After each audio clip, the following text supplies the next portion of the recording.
எத்தனை பேர் கொல்லப்பட்டிருக்கிறார்கள் இதுவரைக்கும். அதற்கு எதிராக அதிகாரத்தில் இல்லாதவன் போராட நினைக்கிறான், நாங்க வருகிறோம் என்று. அதிகார பலத்தில் இருக்கக்கூடிய அரபு நாடுகள் அமைதி காக்கிறது. அமைதி மட்டும் காத்தா பிரச்சனை கிடையாது. எதை விரும்பி நோக்கி இன்றைக்கு பயணிக்கிறான்? நவீன நாகரிகத்தை நோக்கி பயணிக்கிறார்கள். ஆட்டம் பாட்டம் கூத்து கும்மாள. அஊது பில்லாஹி மினஷ் ஷைத்தானிர் ரஜீம். பிஸ்மில்லாஹிர் ரஹ்மானிர் ரஹீம். அஸ்ஸலாமு அலைக்கும் வரஹ்மத்துல்லாஹி வபரகாத்துஹு. இன்னல் ஹம்தலில்லாஹி நஹ்மதுஹு வ நஸ்தஈனுஹு வ நஸ்தக்ஃபிருஹு வ நஊது பில்லாஹி மின் ஷுரூரி அன்ஃபுஸினா வ மின் ஸய்யிஆத்தி அமாலினா. மை யஹ்திஹில்லாஹு ஃபலா முதில்ல லஹு வ மை யுத்லில்ஹு ஃபலா ஹாதிய லஹு. வ அஷ்ஹது அல்லா இலாஹா இல்லல்லாஹு வ அஷ்ஹது அன்ன முஹம்மதன் அப்துஹு வ ரசூலுஹு. அம்மா பஅத். அல்லாஹும்ம ஸல்லி அலா முஹம்மதின் வ அலா ஆலி முஹம்மத் கமா ஸல்லைத அலா இப்ராஹீம் வ அலா ஆலி இப்ராஹீம் இன்னக ஹமீதும் மஜீத். அல்லாஹும்ம பாரிக் அலா முஹம்மதின் வ அலா ஆலி முஹம்மத் கமா பாரக்த அலா இப்ராஹீம் வ அலா ஆலி இப்ராஹீம் இன்னக ஹமீதும் மஜீத். எல்லா புகழும் புகழ்ச்சியும் அண்ட சராசரங்களை படைத்து அடக்கி ஆண்டு கொண்டிருக்கக்கூடிய எல்லாம் வல்ல இறைவன் அல்லாஹ் ரப்புல் ஆலமீனுக்கே உண்டாகட்டும். அவனுடைய சாந்தியும் கருணையும் நமது தலைவர் முஹம்மது நபி ஸல்லல்லாஹு அலைஹி வஸல்லம் அவர்கள் மீதும் அவர்களை பின்பற்றி வாழ்ந்து கொண்டிருக்கக்கூடிய அனைத்து நல்ல மனிதர்கள் மீதும் உண்டாகட்டுமாக.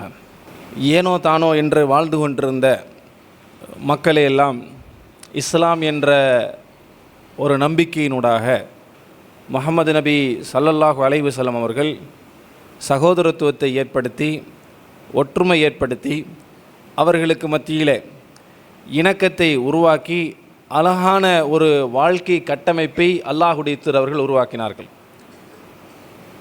எந்த அளவுக்கு ரசூலுல்லாஹி ஸல்லல்லாஹு அலைஹி வஸல்லம் அவர்கள் இறுதியாக அந்த மனித குலத்திற்கு சொன்னார்கள் என்றால், நீங்கள் எல்லாம் சகோதரர்கள், எல்லா முஸ்லீம்களும் வெவ்வேறு தாய் தந்தையர்களுக்கு பிறந்திருந்தாலும் முஸ்லீம் என்ற அடிப்படையில் எல்லோரும் சகோதரர்கள். சகோதரத்துவத்தை ரசூலுல்லாஹ் இந்த அளவுக்கு சொல்கிறார்கள், அல் முஸ்லிமு அஹுல் முஸ்லீம். ஒரு முஸ்லீம் இன்னொரு முஸ்லீமுக்கு சகோதரன் ஆவான். அவனுக்கு அநியாயம் செய்யவும் மாட்டான், அநியாயம் இழைக்கப்பட்ட நிலையில் விட்டுவிட்டு வரவும் மாட்டான். ஒரு முஸ்லீம் தவறு செய்தால் கூட அந்த தவறை மறைத்து மக்கள் மத்தியிலே பகிரங்கப்படுத்தி அவமானப்படுத்த வேண்டாம். மன் சத்தர முஸ்லிமன் சத்தரகுல்லாஹு யௌமல் கியாமா. அல்லாஹு தாலா அவருடைய குறையை மறைக்க வேண்டுமென்றால் குறித்த நபர் சக முஸ்லீமினுடைய குறையை மறைக்க வேண்டும் என்றெல்லாம் அல்லாஹுடைய தூதர் அவர்கள் சொல்கிறார்கள். அல் முஃமின் லில் முஃமின். ஒரு மூமின் இன்னொரு மூமினுக்கு கல் புன்யான் ரசூலுல்லாஹ் சொல்கிறார்கள், ஒரு கட்டிடத்தை போல. கட்டிடத்தினுடைய ஒரு பகுதி இன்னொரு பகுதிக்கு எப்படி வலு சேர்க்கிறதோ, பிடிப்பாக இருக்கிறதோ, அதே போல் ஒரு முஸ்லீம் இன்னொரு முஸ்லீமுக்கு பிடிப்பாக வலு சேர்க்கிற வகையில் உதவி செய்கிற வகையில் இருக்க வேண்டும் என்று அல்லாஹ் கொடுத்தது. இது மட்டும் கிடையாது, ஏராளமான செய்தியை ரசூலுல்லாஹ் சொல்கிறாங்க. முஸ்லீம்களுக்குள் சகோதரத்துவம் இருக்க வேண்டும், பகைமையோ வெறுப்போ இருக்கக்கூடாது என்பதை அல்லாஹ் கொடுத்தவர்கள் சொல்கிறார்கள். இதனுடைய வெளிப்பாடு பாருங்கள், இஸ்லாம் என்கிற ஒரே ஒரு காரணத்திற்காக வேண்டி நபித்தோழர்களுக்கு மத்தியில் பலவிதமான ஒற்றுமைகளை நீங்கள் பல உரைகளில் கேட்டிருப்பீர்கள். மக்காவிலிருந்து வந்தவர்களுக்கு மதீனத்து வாசிகள் உதவி செய்தார்கள், சொத்தை கொடுத்தார்கள், மனைவியை கூட தலாக் செய்து கொடுத்தார்கள் என்கிற செய்திகளெல்லாம் கேட்டு கேட்டு நீங்கள் சலித்து போயிருப்பீர்கள். அந்த அளவுக்கு அல்லாஹுடைய தூதர் அவர்களுடைய அந்த ஒற்றுமைப்படுத்தல் இருந்தது. உமையாவுக்கு அடிமையாக இருந்த பிலால் ரதியல்லாஹு அன்ஹு அவர்கள் அரபி அல்ல, அந்த சமுதாயத்தில் அடிமையாக பார்க்கப்பட்டவர். எத்தியோப்பியா நாட்டைச் சேர்ந்த ஒரு கருப்பினத்தை சார்ந்தவர். வெள்ளையர்கள் தான் உயர்வு என்று பார்க்கிற அந்த அரபியர்களுக்கு மத்தியில் அடிமை, அஜமி, அதே நேரத்தில் கருப்பினத்தை சார்ந்தவர், குடும்ப ரீதியாக அடிமை. ஆனால் இஸ்லாம் என்கின்ற ஒரு ஏகத்துவ அந்த கலிமாவை சொன்னதனால எஜமான் உமையா இந்த பிலால் ரதி அவர்களை கடுமையாக சித்திரவதை செய்தார்கள். அடித்து சித்திரவதை செய்கிற போது அபூபக்கர் ரதியல்லாஹு அவர்கள் அதில் வருகிறார்கள். அபூபக்கர் ரதி அவர்களுக்கு இந்த பிலாலை உரிமை விட வேண்டும் என்ற எந்த தேவையும் கிடையாது. ஆனால் இஸ்லாம் என்கிற ஒரு தேவை, இஸ்லாம் என்கிற அந்த சகோதரத்துவம், அதிலிருந்து காப்பாற்ற வேண்டும் என்ற எண்ணம் தோன்றுகிறது. 7 தீனார்கள் கொடுக்கிறார்கள், பிலால் ரதி அவர்களை உரிமை விடுகிறார்கள். இஸ்லாம் என்ற ஒன்று இல்லைன்னா மற்ற காஃபிர்களைப் போல, மற்ற மனிதர்களைப் போல இவன் அடிபட்டா என்ன, அடிபடாட்டி எனக்கு என்னன்னு விட்டுட்டு போகலாம். ஆனால் ரசூலுல்லாஹ் என்ன சொன்னாங்க? அல் முஸ்லிமு அஹுல் முஸ்லிம். ஒரு முஸ்லீம் இன்னொரு முஸ்லீமுக்கு சகோதரனாக இருக்க வேண்டும். இன்னொரு இடத்துல ரசூலுல்லாஹ் சொல்றாங்க, உறுப்புகளைப் போல. ஒரு உறுப்புக்கு பாதிப்பு என்றால் மற்ற உறுப்பு எப்படி விழித்திருக்குமோ, எப்படி மற்ற உறுப்புக்காக வேண்டி அவைகள் பாடுபடுமோ, அதே போல் ஒரு முஸ்லீமுக்கு பாதிப்பு என்றால் மற்ற முஸ்லீம் பாடுபட வேண்டும் என்றெல்லாம் அல்லாஹ்வுடைய தூதர் சொன்னார்கள். அதனால் பிலாலை நான் உரிமை விடுகிறேன். இறந்து போகிற கடைசி கட்டத்தில் இருக்கக்கூடிய நோஞ்சானாக இருக்கக்கூடிய இந்த பிலாலுக்கு இவ்வளோ பொருளாதாரத்தை கொடுத்து அபூபக்கரை வாங்குகிறாயா, பரவாயில்லை கொடுங்கள் அவரை என்று அபூபக்கர் சித்திக்கிறவர்கள் உரிமை விட்டார்கள். இதுவெல்லாம் எதை காட்டுகிறது என்றால், நபிகள் நாயகம் ஸல்லல்லாஹு அலைஹி வஸல்லம் அவர்கள் உருவாக்கிய இஸ்லாம் என்கிற இந்த சமுதாயம் இப்படித்தான் ஒற்றுமையாக இருக்க வேண்டும், ஒரு முஸ்லீமுக்கு பாதிப்பு என்கிற போது களத்தில் நிற்க வேண்டும் என்பதை காட்டுகிறது. இல்லைனா சிதைந்து போய் அவர்களுக்கு குடும்ப பெருமை, பரம்பரையாக பழிவாங்கும் குணமெல்லாம் இருந்தது. ஆனால் இஸ்லாம் என்ன செஞ்சு இவற்றையெல்லாம் ஒற்றுமைப்படுத்தியது. இதை நீங்கள் பார்த்தீங்கன்னா நபிகள் நாயகம் ஸல்லல்லாஹு அலைஹி வஸல்லம் அவர்கள் உருவாக்கிய அடிப்படைகளில் பல ரசூலுல்லாஹ்வுடைய ஆட்சிக்கு பிறகு, சஹாபாக்களுடைய ஆட்சிக்கு பிறகு கூட இஸ்லாத்தை இப்படி ஒற்றுமையாக சகோதரத்துவத்தில் பின்பற்றிய வரலாற்று தலைவர்களை நீங்கள் பார்க்கலாம். 1999ஆம் ஆண்டு 1999 1999ஆம் ஆண்டு ஜெருசலத்தை கிறிஸ்தவத்தில் இருக்கக்கூடிய மோசமான சில ஆட்சியாளர்கள் கைப்பற்றுகிறார்கள்.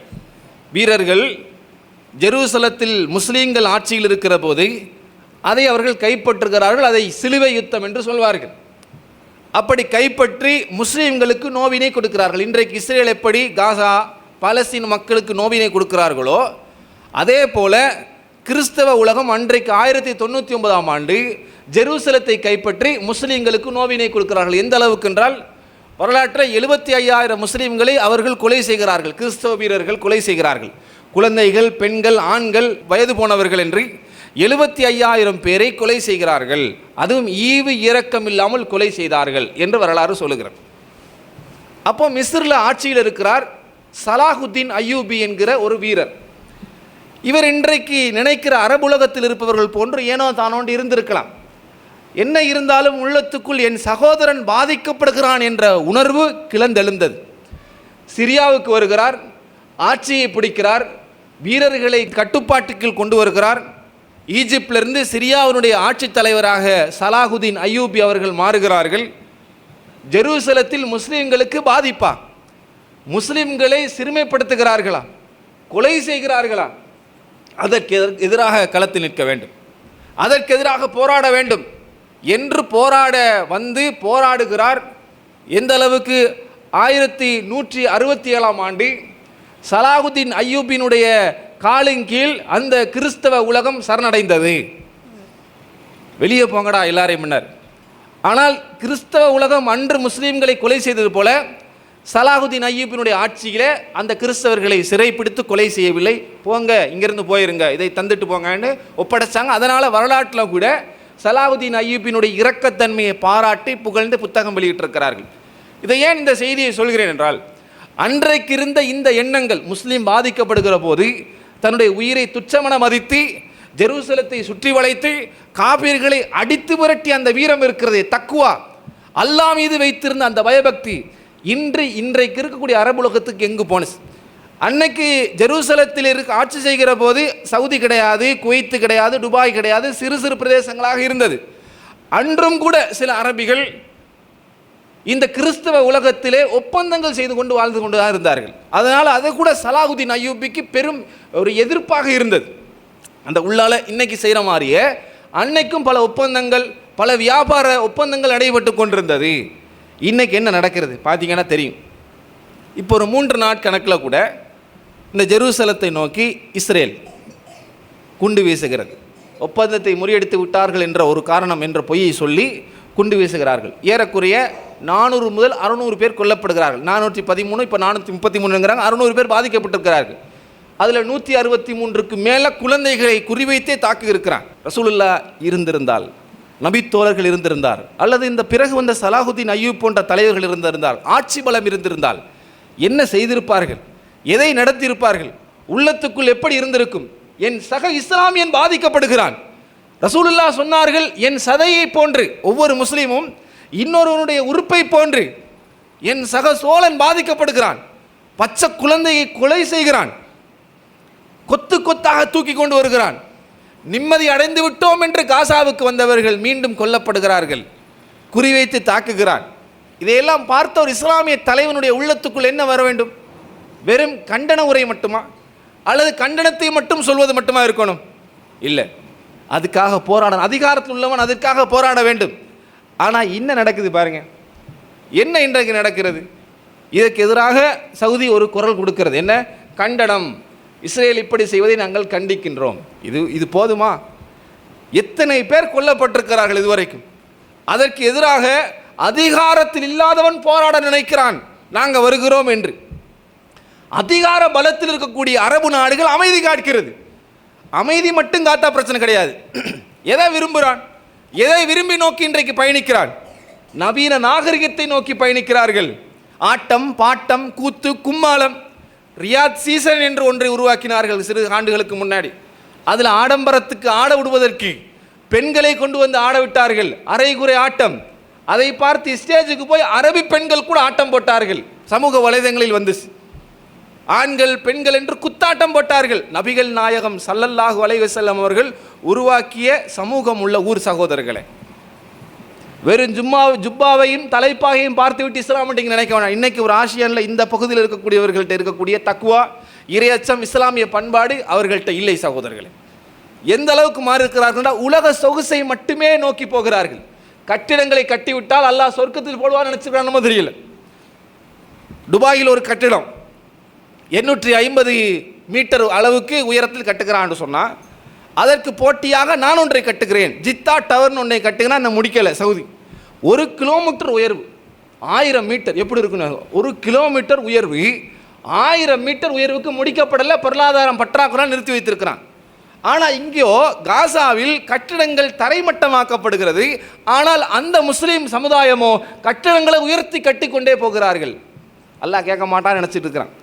அல்லாஹ் பார்க்க மாட்டான் நினைத்து கொண்டிருக்கிறான். வாழ்க்கை இதுவென்று நினைத்து பயணித்துக் கொண்டிருக்கிறார்கள் சகோதரர்களே. ஃபுட்பால் பிளேயர் கிறிஸ்டியானோ ரொனால்டோ, இவனை அந்நாசர் என்கிற சவுதியினுடைய கிளப் வாங்குகிறது. வருஷத்துக்கு எவ்வளோ சகோதரர்களே? இந்த கிறிஸ்டியானோவுக்கு மட்டும் எவ்வளோ கொடுக்குறாங்க? இலங்கை காசுப்படி ஏறக்குறைய 6150 கோடி வருஷத்துக்கு இவனுக்கு கொடுக்குறாங்க. வருஷத்துக்கு 6150 கோடி சகோதரர்களே. அதை தாண்டி அவனுக்கு வேறு பல விளம்பரத்துக்காக வருது. இங்கே பலஸ்தீன மக்கள் அடிபட்டு கொல்லப்பட்டு தடுமாறுகிறார்கள். அவன் பெட்ரோல் வளம் குன்றி போகும், அதற்காக வேண்டி பொழுதுபோக்கு வளத்தை உருவாக்க வேண்டும் என்று நியோம் சிட்டினோடு அடிக்கிறான். என்னவெல்லாம் பொழுதுபோக்கு கொண்டு வரணும் அதையெல்லாம் கொண்டு வருகிறார்கள். அவனை கொண்டு வரான், இந்த விளம்பரக்காரனை கொண்டு வருகிறான். இப்படி பயணித்து கொண்டிருக்கிறார்கள். இதை எதுக்கு சொல்கிறேன்னா, சில பேர் யோசிக்கிறான், அவன்லாம் பார்த்து தானே இருக்கிறான், இந்த சவுதி இவங்கெல்லாம் பார்த்து கொண்டு தானே இருக்கிறார்கள், என்னென்று கேட்க மாட்டார்களா, என்னென்று பார்க்க மாட்டார்களா என்று நீங்கள் யோசிக்கலாம். நீங்கள் ஒன்றை தெரிந்து கொள்ள, இந்த வெறும் ஜுப்பா வெள்ளையாக போடுவதனாலையோ இந்த தலைப்பாக சுற்றிக்கிட்டு போகிறதுனாலையோ இவெல்லாம் ரசூலோட வாரிசுன்னு நினச்சிடாதீங்க, அல்லாஹ்வுடைய தூருடைய வாரிசுன்னு நினைக்காதீர்கள். இவ்வளவு காலம் முஸ்லீம்கள் பாதிக்கப்படுகிறார்கள். இதற்காக என்ன செய்தார்கள்? இவன் ஒப்பந்தம் தான் செய்கிறான். இஸ்ரேலோட ஒப்பந்தம், அமெரிக்காவோட ஒப்பந்தம். டாலருக்கு அன்றி வேறு வகையில் நீங்கள் பெட்ரோலை கொடுக்கக்கூடாது. இவன் கையில் அதிகாரம் இருக்கிறது. ஆனால் இவனுடைய ஒப்பந்தம் எப்படி இருக்கிறது? அமெரிக்கா டாலரை முன்னிலைப்படுத்துகின்ற விதத்தில், அது சவுதியாக இருக்கலாம், கட்டாராக இருக்கலாம், குவைத்தாக இருக்கலாம், துபாயாக இருக்கலாம். ஆனால் இதற்கு எதிராக காஃபிர் நாடுகள் முன்னிற்கிறது. ரஷ்யா முன்னிற்கிறான். இவன் டாலரை உயர்த்தக்கூடாது, டாலருக்கு பெட்ரோலை வாங்கக்கூடாது, நான் தாரேன் ஐரோப்பாவுக்கு பெட்ரோல் என்று சொல்லி அவன் ரஷ்யா கொடுக்கிறான். சீனா சொல்கிறான் முடியாது, இந்த அமெரிக்காவோடு சேர முடியாதுன்னு ஒதுக்குறான். ஈரான் ஒதுங்கி நிற்கிறது. ஐரோப்பாவுக்கு பெட்ரோல் விநியோகத்தை தடுப்பதற்கே உக்ரைனுடன் அமெரிக்கா கைகோர்த்து எங்களுடன் சேருங்கள், நாங்கள் உங்களுக்கு பெட்ரோல் தாரோம் என்று உக்ரைனை தூண்டியது. இதை அறிந்த ரஷ்யா தான் என்ன செஞ்சான்? உக்ரைனுக்கு எதிராக நீ சேர்ந்தா உனக்கு அடிப்பேன்னாங்க. இவன் அடிக்கிறத பார்ப்போன்னு இவன் சேர முற்பட்டான். இவன் யுத்தத்தை ஆரம்பித்தான். போய் சேர்ந்தா உனக்கு அடிப்பேன்னா. ஒரு வகையில் ரஷ்யா செய்து நியாயம். எதுக்கு? உக்ரைனுக்குள் அமெரிக்கா வந்தால் எப்படி அரபு நாடுகள் இழுத்து கொண்டிருக்கிறதோ இதே போன்று ரஷ்யாவாகிய எங்கள் நாட்டையும் இந்த அமெரிக்கா தாக்குவான் என்பதனால ரஷ்யா சொல்லிச்சு, உக்ரைனே அமெரிக்கா உள்ள விட்டா உன்னை அடிப்பேன், உன்னை தாக்குவோம். அதனால தாக்கினா இன்னைக்கு சிதைந்து போய் நிற்கிறது. அப்போ எல்லா வகையிலையும் இங்கே பலஸ்தீனத்துக்கு தாக்கும்போது வியாபாரத்துறையில் உன்னை தாக்குவேன் நீ குரல் கொடுத்தால் என்ற சவுதிக்கு சொல்கிறது. சரி சார், நான் எதையும் பேசலை, நீங்கள் அடிக்கிற மாதிரி அடிங்க, பேசுகிற மாதிரி பேசு. எவ்வளோ கண்டனம். டொனால்ட் ட்ரம்ப் வந்தான், காசாவை நரக பூமியாக நான் மாற்றுவேன் என்கிறான். இத்தனை நாளுக்கு பிறகு நான் அடிப்பேன் என்கிறான், இப்படி தாக்குவேன் என்கிறான். என்ன செய்ய முடிஞ்சு? எவன் ஒன்றெண்ட போட்டு பார்க்குது ஒரு பாம்பை. ஒவ்வொரு படைகளும் அங்கங்கே சின்ன சிறிய பாம்புகளை போட்டு பார்க்கிறது. ஆனால் அவனிடத்தில் பெரிய சக்திகள் இருக்கிறது. ஆனால் நம்பிக்கை, அல்லாஹ் என்ற சக்தி இருக்கிறது. ஆனால் பலம் இருக்கிற இஸ்லாமிய சமூகத்துக்கு. ஆனால் ஏன் செய்ய மறுக்கிறார்கள்? ஏன் இல்லை, நான் இவனோட எதிர்த்துக்கிட்டோம்னா, இவனை நாங்கள் முட்டி மோதினோம் என்று சொன்னால் பொருளாதார தடை அமெரிக்கா விதிச்சிருவான், எங்களுக்கு ஒன்றுமே இல்லாமல் போயிடும். இப்படி ஒரு நப்பாசி. ரசூலுல்லாஹி ஸல்லல்லாஹு அலைஹி வஸல்லம் காலத்தில் பொருளாதாரத்தை பயந்தார்களா? வறட்சியை பயந்தார்களா? என்ன கொடுமை வேண்டுமானாலும் செய். சில சஹாபாக்களை காஃபிர்கள் ஒரு மாத காலம் ஒரு இடத்திலே முற்றுகையிடுகிறார்கள். பொருளாதாரத்தை பயந்து ஒரு ஒப்பந்தத்துக்கு கீழே வருகிறேன், சேர்ந்து கொள்கிறேன், சேர்ந்து கொண்டு நான் இப்படி செய்கிறேன் என்று வந்தார்களா? அங்கே இருக்கக்கூடிய இலைகுலைகளை உண்டு அவர்கள் ஆடுகள் விட்டை போடுவது போன்று விட்டைகளை போட்டார்களா? இதுதான் இஸ்லாமிய சமுதாயம். இவன் என்ன நினைக்கிறான்னா, இந்த கட்டிடங்கள் எல்லாம் நம்மளை நிரந்தரமாக வாழ வைக்க போகிறது. இந்த நியோம் சிட்டின்னு கிட்டத்தட்ட 160 கிலோமீட்டர் சகோதரர்களை, எல்லாம் மாலையெல்லாம் சேர்த்து ஒரு கட்டிடத்துக்குள்ளே கொண்டு வந்து அதுக்குள்ளேயே எல்லா சுற்றுலாவையும் கவருகிற வகையில் பில்டிங்குகள் உயரமாக கட்டுவது. ஆது சமுதாயம் ஹூத் அலைஹிஸ்ஸலாம் அவர்கள் வந்து சொன்னார்கள், என்னுடைய சமுதாயமே, நீங்கள் மலைகளை குடைந்து வாழ்கிறீர்கள். பாருங்கள் என்ன நோக்கம் என்று பாருங்கள். அதாவது இந்த காரணத்துக்கு என்ன, ஒரு இஸ்லாமிய சகோதரன் பாதிக்கப்படுகிறான், உரிமை குரல் கொடுக்க முடியவில்லை. ஒரு இஸ்லாம் கொல்லப்படுகிறான், அதற்காக வேண்டி பேச முடியவில்லை. என்ன காரணம் என்றால், உலகத்தில் நிரந்தரமாக வாழ வேண்டும், அவனை பகைத்து கொண்டோம் என்றால் வாழ முடியாது. நான் பாதிக்கப்படுவேன், நான் கொல்லப்படுவேன். சதாம் ஹுசைன் எதிர்த்தார். சதாம் ஹுசைனுடைய தனிப்பட்ட வாழ்க்கை வேறு. ஆனால் அன்றைக்கு இஸ்ரேல் எல்லாம் சதாம் ஹுசைனின் காலுக்கு கீழே தான் இருந்துச்சு. அவன் எழுந்திருக்க மாட்டான். இஸ்ரேலினுடைய தூதுவர் எழுந்திருச்சு சதாம் ஹுசைனுக்கு முன்னாடி கொடுத்தார். கட்டுப்பட மறுக்கிறியா, ஏற்றுக்கொள்ள மறுக்கிறாயா, சதாமுக்கு செய்கிற வேலைன்னு சொல்லி அணு ஆயுதம் இடத்தில் இருக்கிறது என்று அந்த பெரும் அமெரிக்கா உள்ளே வந்துச்சு, அடித்து துவம்சம் செய்தார்கள். அப்போ கூட அரபு நாடு பார்த்து கொண்டு தான் இருந்தது. அமெரிக்காவுக்கு டாலருக்கு பெட்ரோலை கொடுக்காதே என்று குவைட்டை எச்சரிக்கை செய்தது ஈராக். அப்போ துணைக்கு யாரை கூப்பிட்டான்? இந்த குவைத். அமெரிக்காவே வாங்க எங்களை பாதுகாத்துங்க. நாங்கள் ரசூலுல்லாஹ் என்ன சொன்னாங்க? காஃபியர்களை உற்ற நண்பனாக ஏற்றுக்கொள்ளாதே, நாங்கள் ஏற்றுக்க தான் செய்வோம், எங்களுக்கு பாதுகாப்பு இவர்கள் தான் என்ற அளவில் ஆகிவிட்டது. அல்லாஹ்வை மறந்துவிட்ட ஒரு சமுதாயமாக மாறிய சகோதரர்களே, இதுதான் இன்றைக்கு அரபுலகத்தில் நடக்கிறது. ஹூத் அலைஹிஸ்ஸலாம் அவர்கள் ஆது சமூகத்துக்கு என்ன சொன்னார்கள்? நீங்கள் கட்டிடங்களை எல்லாம் கட்டுகிறீர்கள், கட்டிடங்களை சமூக கூட்டம் உடைக்கிறீர்கள். உங்கள் மாளிகைகளையும் உங்கள் கட்டிடங்களையும் பார்க்கிற போது அல்லாஹ் அந்த ஹூத் அலைஹிஸ்ஸலாம் சொல்கிறார்கள், நீங்கள் நிரந்தரமாக வாழ வந்தவர்கள் போன்றல்லவா இருக்கிறீர்கள். அந்த கொடையிறதும் டிசைன் பண்ணுறதும் இத்தனை வருஷத்து திட்டம் அப்படி தானே போடுறான். இப்போ 2050ஆம் ஆண்டு வரை இந்த திட்டம். அவனுடைய அந்த ஹூத் அலைஹிஸ்ஸலாமுடைய அந்த சமுதாய ஆது கூட்டம் அந்த வடிவமைப்பை பார்த்துவிட்டு அல்லாஹ்வே சொல்கிறான், நீங்கள் கட்டிடக்கலையிலே பிரசித்தி பெற்றிருந்தீர்கள். அல்லாஹ் சொல்கிறான் அழகுன்னு.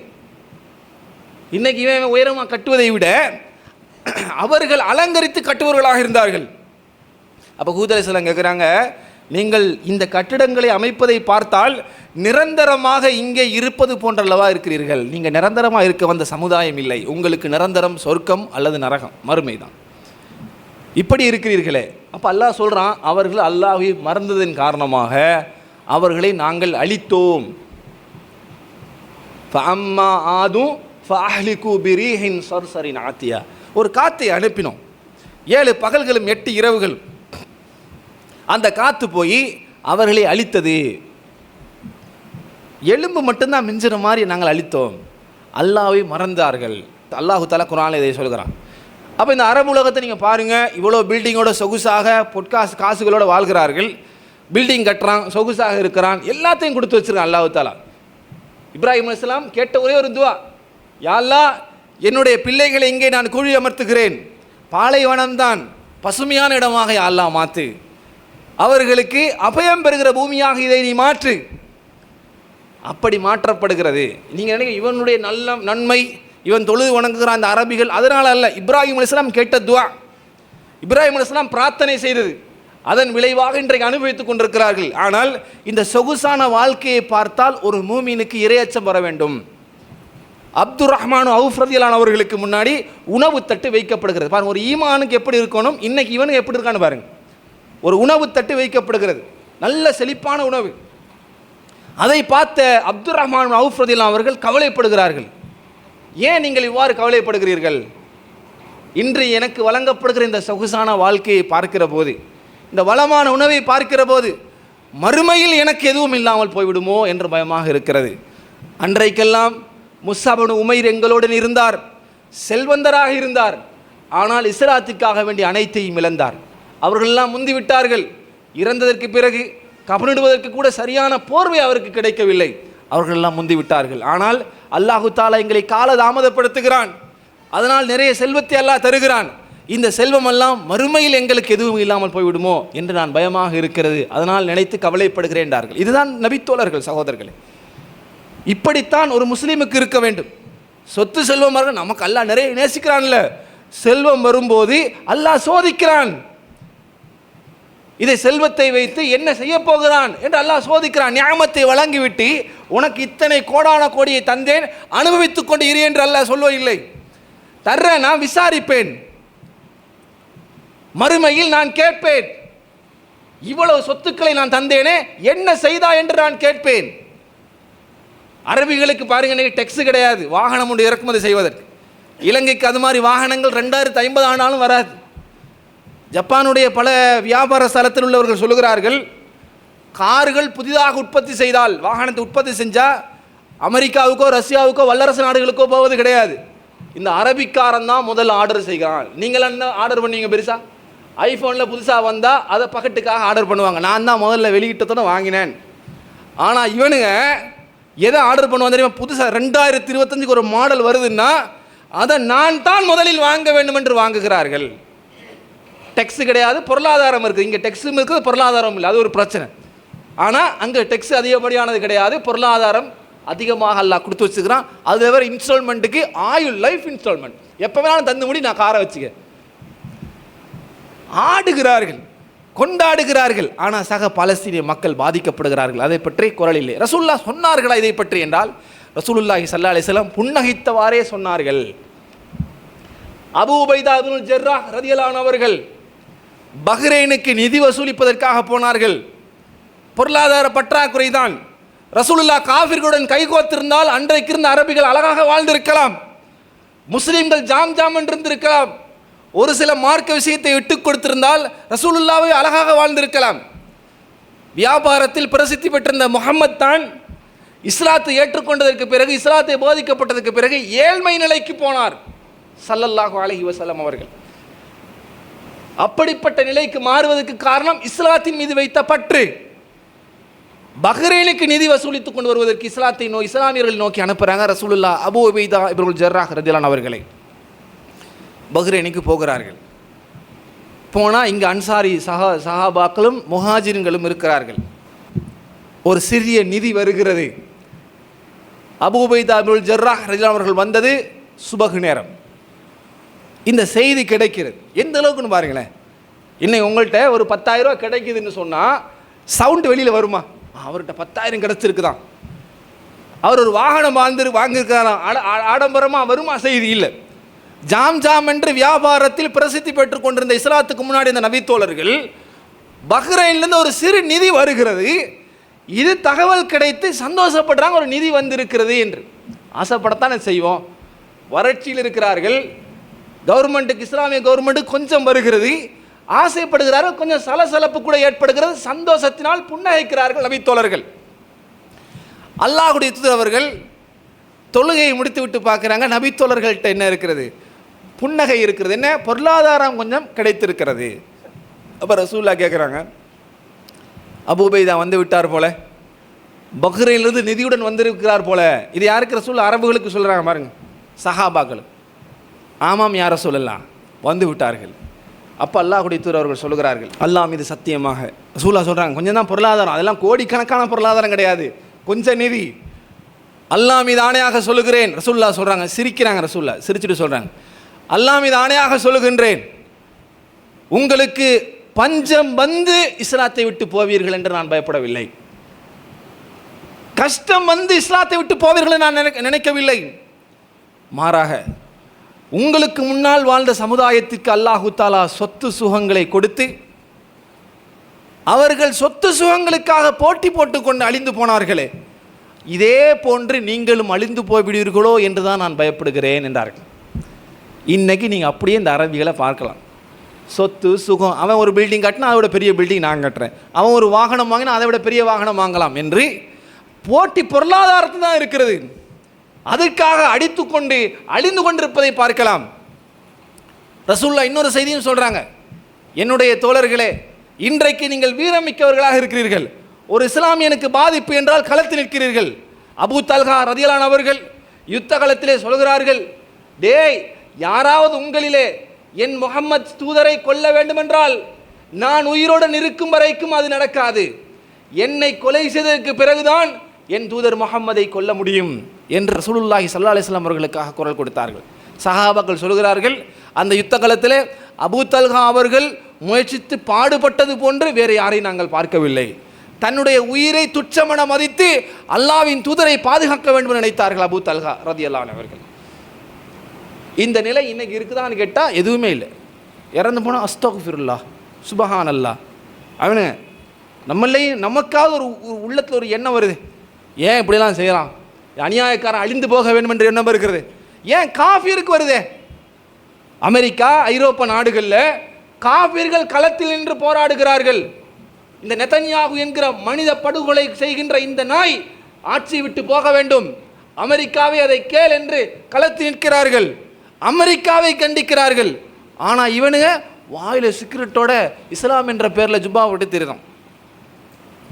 களத்தில் நின்று போராட வேண்டிய பொருளாதார பலம் கொண்டவன் அமைதியாக இருக்கிறார்கள். அல்லாஹ்வுடைய தூதர் சொல்லுகிறார்கள், என்னுடைய அன்பு சகோதரர்களே, நபித்தோழர்களே, இன்றைக்கு நீங்கள் வீரமிக்கவர்களாக இருக்கிறீர்கள், இஸ்லாத்திலே பிடிப்புள்ளவர்களாக இருக்கிறீர்கள். சக இஸ்லாமிய சகோதரனுக்கு பாதிப்பு என்றால் களத்தில் நிற்கிறீர்கள். அபூபக்கரை திட்டினால் உமருக்கு கோபம் வருகிறது, உமரை திட்டினால் உஸ்மானுக்கு கோபம் வருகிறது. முஹம்மது கொல்லப்பட்டு விட்டால் என்று சொன்னால் உமருக்கு கோபம் வந்து யாராவது அப்படி சொன்னால் அவனை நான் கொல்லுவேன் என்ற கோபம் வருகிறது. ரசூலுல்லாஹ் சொல்றாங்க, அந்த டைமில் என்னுடைய தோழர்களே, இன்றைக்கு இந்த பிடிப்பும் இந்த நம்பிக்கையும் உங்களிடத்திலே எதிர்காலத்தில் குறைந்துவிடும். வெள்ளத்தில் அடிபட்டு போகிற சருகள் போன்று நீங்கள் இருப்பீர்கள். உங்களை பார்த்தால் எதிரிகளுக்கு பயமே வராது. உங்களை பார்த்தால் உமரை கண்டால் பெரும் சாம்ராஜ்யமே நடுங்கியதே. அப்படி இல்லை, ஒரு காலத்தில் அந்த சாம்ராஜ்யத்தை நடுக்கிறது முஸ்லீம்னா ஒன்றுக்கு இல்லாத வேண்டிய நிலைமை வரும். எதிரிகளுடைய உள்ளத்திலே இருந்து உங்களை பற்றிய பயத்தை அல்லாஹு தஆலா எடுப்பான். இப்போ சஹாபாக்கள் கேட்குறாங்க, ஏன் யார சொல்லலாம், என்ன காரணத்துக்காக அப்படி எதிரி எங்களை விட்டு பயந்து போவார்கள்? நாங்கள் குறைவானவர்களாக இருப்போமா? இல்லை, நீங்கள் அந்த நாளில் அதிகமாகவே இருப்பீர்கள். ஆனால் அல்லாஹு தஆலா எதிரியுடைய உள்ளத்தில் உங்களை பற்றிய பயத்தை கலட்டிவிட்டு உங்களுடைய உள்ளத்தில் வஹன் என்கிற ஒரு நோயை போடுவான். சகோதரர்களே, இது கட்டுக்கதை கிடையாது. நபிகள் நாயகம் ஸல்லல்லாஹு அலைஹி வஸல்லம் அவர்கள் இன்றைய நிலை குறித்து அன்றே சொன்னார்கள். இப்படியான மனநிலைக்கு நீங்கள் மாறுவீர்கள். பொருளாதார மோகத்தினால் உலகத்தில் வாழ வேண்டும் என்ற ஆசை உங்களுக்கு வரும். அல்லாஹு தஆலா எச்சரித்த இன்னமல் ஹயாத்துத் துன்யா, இந்த உலக வாழ்க்கை இருக்கிறதே, லஐபுன், வீணும் விளையாட்டுமே அன்று வேறு ஒன்றும் இல்லை, கடந்து போகிற பாதை அன்றி நிரந்தரமாக இருக்கிற வாழ்க்கை அல்ல. இந்த எண்ணமெல்லாம் உங்களுடைய உள்ளத்திலிருந்து கலண்டு போய்விடும். உங்களுடைய உள்ளத்தில் அல்லாஹு தஆலா வஹன் என்கிற ஒரு நோயை போடுவான். யா ரசூலல்லாஹ், வஹன் என்றால் என்ன? ஹுப்புத் துன்யா வ கராஹியத்துல் மவுத், மரணத்தை வெறுப்பீர்கள், துனியாவில் வாழ வேண்டும் என்ற எண்ணம் உங்களுக்கு வரும். இதுதான் உங்களுக்கு அல்லாஹு தஆலா போடுகிற நோய் என்றார்கள். இன்றைக்கு இதுதான் நோயாக இருக்கிறது. சகோதரர்களே, பாலஸ்தீனத்துக்குள்ள வர்றார்கள், காசாவுக்குள் வருகிறார்கள், அவர்கள் சகரு செய்கிறார்கள், தொழுவதற்கு பள்ளிவாசல் கூட இல்லை, முசல்லாவை விரித்து இடிந்து போன கட்டிடங்களுக்கு மத்தியிலே தொழுகிறார்கள், இஃப்தார் செய்கிறார்கள், ஜும்மாவும் நடத்துகிறார்கள், துபாயில் குத்தாட்டம் போடுகிறார்கள், ஃபேஷன் ஷோ நடத்துகிறார்கள். அடுத்த ஃபேஷன் ஷோ எப்படி செய்யலாம் என்று சல்மான் திட்டமிடுகின்றான். எப்படி மதுபான கடையை ஓபன் செய்யலாம், தியேட்டருக்குள்ள எப்படி மக்களை கொண்டு வரலாம், எப்படி வெள்ளைக்காரிகளெல்லாம் கொண்டு வந்து ஆட்டம் போட வைக்கலாம், எப்படி இஸ்லாத்தை கலட்டி விடலாம் என்று அவன் யோசிக்கிறான். ஆனால் பாதிக்கப்பட்ட மக்கள் தொழ வேண்டும், அல்லாஹ்விடத்தில் போக வேண்டும் நினைக்கிறார்கள். அன்புள்ள சகோதரர்களை, நாம் என்ன புரிந்து கொள்ள வேண்டும்? அல்லாஹ் தஆலா நம்ம போய் யோசிக்கக்கூடாது, நம்மளை போய் சவுதியில் பிறக்க வைக்கலையே, இந்த பஞ்சம் பிடிச்ச நாட்டிலே பிறக்க வச்ச நினைக்காதீங்க. அல்லாஹ் தந்த அருள் சகோதரர்களே, பொருளாதாரம் நிறைய கிடைப்பது அருள் கிடையாது. அல்லாஹ் தஆலா சொன்னாது சோதனை. மறுமை நாளிலே ஒரு பணக்காரன் 500 ஆண்டுகளுக்கு பிறகுதான் சொர்க்கம் போவான். ஒரு ஏழை 500 ஆண்டுகளுக்கு முன்னாடி போனதற்கு பிறகு. நியாமத்து குறைவாக வழங்கப்பட்ட ஏழை ஆரம்பமாக போயிடுவான். பொருளாதாரம் குறைவாக வழங்கப்பட்டவன் எல்லாத்தையும் விசாரிக்கணும். இது எப்படி வந்துச்சு, இந்த வருமானத்தை எப்படி செலவு பண்ண, எல்லா விசாரணைக்கு பிறகுதான் சகோதரர்களை போக முடியும். அன்புள்ள இஸ்லாமிய சகோதரர்களை, நாம் என்ன செய்ய முடியும்? இந்த பாதிக்கப்பட்டவர்கள் இந்த ஃபேஸ்புக்கு, ட்விட்டரு அதில் பார்த்தது மட்டும்தானே, பார்த்துட்டு சிலதை பார்க்க முடியாத அளவுக்கு மிக கொடூரமாக இருக்கும். சதைகள் பிஞ்சி உடம்புகள் தொங்குகிற நிலையில் ஒவ்வொரு தந்தையும் தன்னுடைய கபனிடப்பட்ட அந்த குழந்தையை விரித்து அந்த குழந்தையினுடைய கையிலே முத்தமிடுகிற நிலைமைகள். பழைய வீடியோ கிடையாது, இன்னைக்கு 2-3 நாளைக்கு முன்னாடி நடந்தது. தேடி பிடிச்சி அந்த கட்டிடத்துக்குள்ளே தன்னுடைய மகளை அரவணைக்கிற காட்சி, தாய் பாதிக்கப்பட்டிருக்கிற போது கணவனும் பிள்ளையும் சேர்ந்து அழுது பிறண்டுகிற காட்சிகள், உடல்கள் சிதைக்கப்பட்ட காட்சிகள், இதையெல்லாம் பார்த்து நமக்கு ஒரு அளவு கவலை வருகிறதே. அதிகாரத்துள்ளவனுக்கு எந்த கவலையும் வரலையே, எந்த பயம் வரலையே, அல்லாஹ் கேட்பானடா என்ற ஒரு எண்ணமும் இல்லாமல் இருக்கிற சகோதரர்கள். நாம் என்ன செய்யலாம்? துஆ கேட்கலாம், அவர்களுக்காக வேண்டி உருகலாம், அந்த எதிரிகளுக்கு லானத்தை கேட்கலாம், இந்த முஸ்லீம்களை அல்லாஹ் பாதுகாத்து என்று கேட்கலாம், இறந்து போனவர்களை அல்லாஹ் பொருந்திக்கொள் என்று கேட்கலாம். இதுதான் எங்களால் முடிந்தது சகோதரர்களே. எனவே எல்லாம் வல்ல இறைவன் இந்த உலகத்தில் நமக்கு சொகுசான வாழ்க்கை தரவில்லை என்று கவலைப்பட வேண்டாம். இதுவே அல்லாஹு தஆலா நம்மை பொருந்தி கொண்டதுக்கு உதாரணம். ஈமானிய வாழ்க்கை கொடுத்திருக்கிறான் பாருங்க, இதுதான் மிகப்பெரிய செல்வம் சகோதரர்களே. ஏனோ தானோ என்று வாழ்பவனை விட இப்படித்தான் வாழ வேண்டும் என்ற ஒரு கட்டுப்பாட்டை அல்லாஹ் உங்களுக்கு விதித்திருக்கிறானே, இது அல்லாஹு தஆலா உங்களை பொருந்தி கொண்ட விதம். அப்துல்லாஹுவை பொருந்தி கொள்ளாத அல்லாஹ், ஆமினாவை பொருந்தி கொள்ளாத அல்லாஹ் உங்களை பொருந்தி கொண்டிருக்கிறானே. யோசிச்சு பாருங்கள் சகோதரர்களே, இதுதான் அல்லாஹ்வுடைய விருப்பம் சகோதரர்களே.